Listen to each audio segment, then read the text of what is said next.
रस्ते, नाल्या या वस्ती पातळीमध्ये बांधण्याचं काम वंचित बहुजन आघाडी नक्कीच करेल। आणि त्याचबरोबर आपल्या इकडची जी मनपाची शाळा आहे, इकडच्या नगरसेवकांनी जी स्वतःच्या खासगी कारवांसाठी वापरलेली जी शाळा आहे, ती शाळा त्याचा विकास करून तिकडे नवीन प्लेग्राऊंड, कॉम्प्युटर, बाग, बेंचेस, ब्लॅकबोर्ड आणि सगळ्या सोयी सुविधा तिकडच्या विद्यार्थ्यांना उपलब्ध करून मोफत मध्ये ज्या दर्जाचं प्रायव्हेट मध्ये शिक्षण मिळतं त्या दर्जाचं मोफत इंग्लिश मध्ये शिक्षण हे आपल्या लेकरा बाळांना देण्याचं काम वंचित बहुजन आघाडी नक्की करेल। आणि मित्रांनो, आपण एक गोष्ट समजून घ्या की इकडे 25 वर्ष एक नगरसेवक होते, 25 वर्ष ते नगरसेवक सत्ताधारी होते आणि 25 वर्ष ते अपक्ष नगरसेवक म्हणून निवडून येत होते।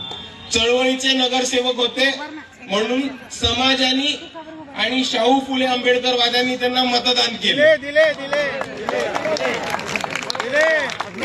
पण हे भाजपा आता ते अपक्ष असते तर यावेळेसही दिले दिले असते। पण भाजपमध्ये जो माणूस जातो आणि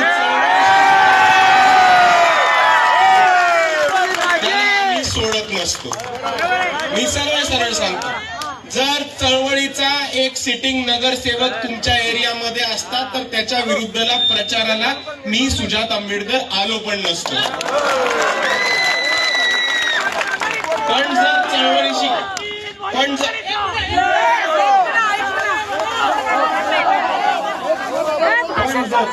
समाजाची मतं घेऊ, चळवळीची मतं घेऊ, शाहू फुले आंबेडकरवाद्यांची मतं घेऊन तुम्ही 25 वर्ष पैसे कमवणार असाल, स्वतःचे खिसे आणि घर भरणार असाल आणि मग नंतर सत्तेच्या लाजेपोटी भाजपमध्ये जाऊन कमळाबाईंच्या मांडीवरती बसणार